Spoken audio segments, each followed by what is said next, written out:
ಶುರು ಮಾಡೋಣ. Story selection ಬರಲ್ಲ, ಆ್ಯಕ್ಟಿಂಗ್ ಬರಲ್ಲ, ಫೇಶಿಯಲ್ ಎಕ್ಸ್ಪ್ರೆಷನ್ಸ್ ಕೊಡೋಕೆ ಬರಲ್ಲ, ಸ್ಕ್ರೀನ್ ಪ್ರೆಸೆನ್ಸ್ ಇಲ್ಲ, ಒಂದೇ ಎಕ್ಸ್ಪ್ರೆಷನಲ್ಲಿ ಸ್ಟಾರ್ಟಿಂಗಿಂದ ಎಂಡ್ವರೆಗೂ ಸಿನಿಮಾದಲ್ಲಿ ಕ್ಯಾರಿ ಮಾಡ್ತಾರೆ ಅಂತ ಹೇಳ್ದವರೆಲ್ಲ ಎಕ್ಕ ಸಿನಿಮಾನ ನೋಡಬೇಕು ಅಂತ ಸಜೆಸ್ಟ್ ಮಾಡ್ತೀನಿ. ನಾನು ಮಾತಾಡಿದ್ದೆ, ಅದಕ್ಕೆ ಫಸ್ಟ್ ಶೋ ನೋಡಿದೆ.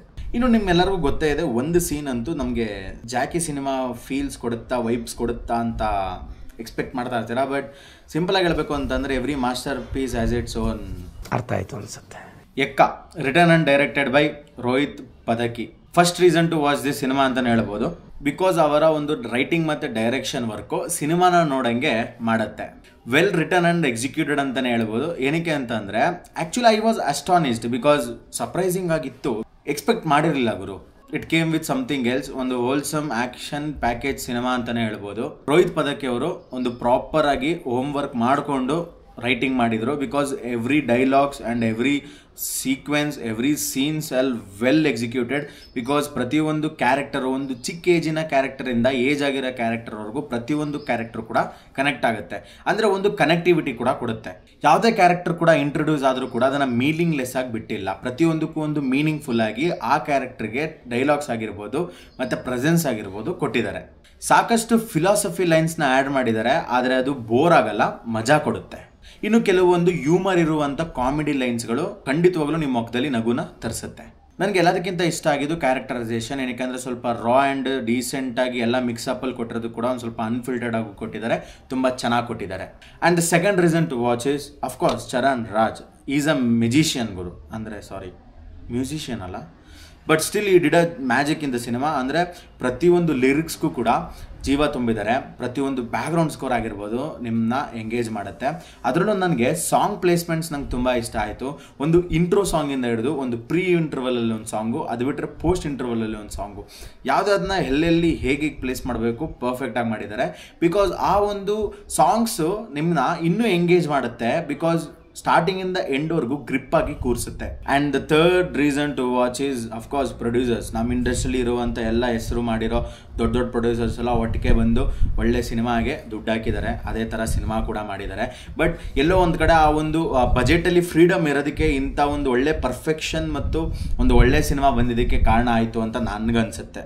ನಂಗೆ ಗೊತ್ತು ನೀವು ಯಾವುದಕ್ಕೆ ಕಾಯ್ತಾ ಇದ್ದೀರಾ ಅಂತ. ಅಫ್ಕೋರ್ಸ್ ಯುವ ರಾಜ್ಕುಮಾರ್ ಅವ್ರ ಬಗ್ಗೆ ಮಾತಾಡಲೇಬೇಕು. ಅಫ್ಕೋರ್ಸ್ ಮೊದಲೇ ಸಿನಿಮಾ ನೋಡಿದಾಗ, ಯುವ ಸಿನಿಮಾ ನೋಡಿದಾಗ ಮಿಕ್ಸ್ಡ್ ಒಪಿನಿಯನ್ಸ್ ಇತ್ತು. ಇನ್ನು ಆ್ಯಕ್ಟಿಂಗ್ ಬೇಕಾಗಿತ್ತು, ಅದು ಇದು ಎಲ್ಲ ತುಂಬ ಟ್ರೋಲ್ಸ್ಗಳು ಆಗಿತ್ತು. I accept that. But still ಈ ಸಿನಿಮಾ ನೋಡಿದಾಗ ಡಿಫ್ರೆನ್ಸ್ ಖಂಡಿತವಾಗ್ಲೂ ಕಾಣುತ್ತೆ. ಇಂಪ್ರೂವ್ಮೆಂಟ್ಸ್ ಕೂಡ ಖಂಡಿತವಾಗ್ಲೂ ಕಾಣುತ್ತೆ. So I openly say that I accepted ಗುರು. He can be a good actor. ಇನ್ನು ನಿಮ್ಮೆಲ್ಲರಿಗೂ ಗೊತ್ತೇ ಇದೆ, ಒಂದು ಸೀನ್ ಅಂತೂ ನಮಗೆ ಜಾಕಿ ಸಿನಿಮಾ ಫೀಲ್ಸ್ ಕೊಡುತ್ತಾ, ವೈಬ್ಸ್ ಕೊಡುತ್ತಾ ಅಂತ ಎಕ್ಸ್ಪೆಕ್ಟ್ ಮಾಡ್ತಾ ಇರ್ತೀರಾ. ಬಟ್ ಸೀನ್ನ ರೆಫರೆನ್ಸ್ ಆಗಿ ತೊಗೊಂಡಿದ್ರು ಕೂಡ ಏನಕ್ಕೆ ತೊಗೊಂಡಿದ್ದಾರೆ ಮತ್ತು ಅದ ರೀಸನ್ನ ಹೇಗೆ ರಿಜಿಸ್ಟರ್ ಮಾಡಿದ್ದಾರೆ ಅದು ನನಗೆ ತುಂಬಾ ಇಷ್ಟ ಆಯಿತು. So that's reference and that scene is really acceptable in the cinema. ಇನ್ನು ಸಿನಿಮಾಟೋಗ್ರಫಿ ಕೂಡ ಚೆನ್ನಾಗಿತ್ತು. ಪ್ರತಿಯೊಂದು ಫ್ರೇಮ್ಸ್ ಕೂಡ ರಿಚ್ ಆಗಿ ಕಾಣುತ್ತೆ. ಏನಕ್ಕೆ ಅಂತಂದರೆ ಇಬ್ಬರೆಲ್ಲ ಪ್ರೊಡ್ಯೂಸರ್ಸು ಜಾಸ್ತಿ ಚೆನ್ನಾಗೇ ಇದ್ದಾರೆ. Just kidding. But still cinematography ತುಂಬ ಚೆನ್ನಾಗಿತ್ತು, ಇಷ್ಟ ಕೂಡ ಆಯಿತು. ಸೊ ಓವರ್ ಆಲ್ ಸಿನಿಮಾ ಬಗ್ಗೆ ಮಾತಾಡಬೇಕು ಅಂತಂದರೆ well crafted, well return, well executed, ಚೆನ್ನಾಗಿತ್ತು ಗುರು. ಇನ್ನು ಸಿನಿಮಾದ ನೆಗೆಟಿವ್ಸ್ ಅಂತ ಬಂದರೆ ಜಾಸ್ತಿ ಎಲ್ಲ ಏನೂ ಇಲ್ಲ, ಕೆಲವೊಂದು 2-3 ಇತ್ತು. But that is ignorable because cinema ನಿಮ್ಮನ್ನ ಎಂಗೇಜ್ ಮಾಡುತ್ತೆ, ಎಂಟರ್ಟೈನ್ಮೆಂಟ್ ಮಾಡುತ್ತೆ. So but still first half was far more better than the second half. ಏನಕ್ಕೆ ಅಂತಂದರೆ ಸೆಕೆಂಡ್ ಹಾಫಲ್ಲಿ ಸಾಕಷ್ಟು ಸೆಂಟಿಮೆಂಟಲ್ ಎಲಿಮೆಂಟ್ಸ್ನ ಆ್ಯಡ್ ಮಾಡಿಬಿಟ್ಟಿದ್ದಾರೆ.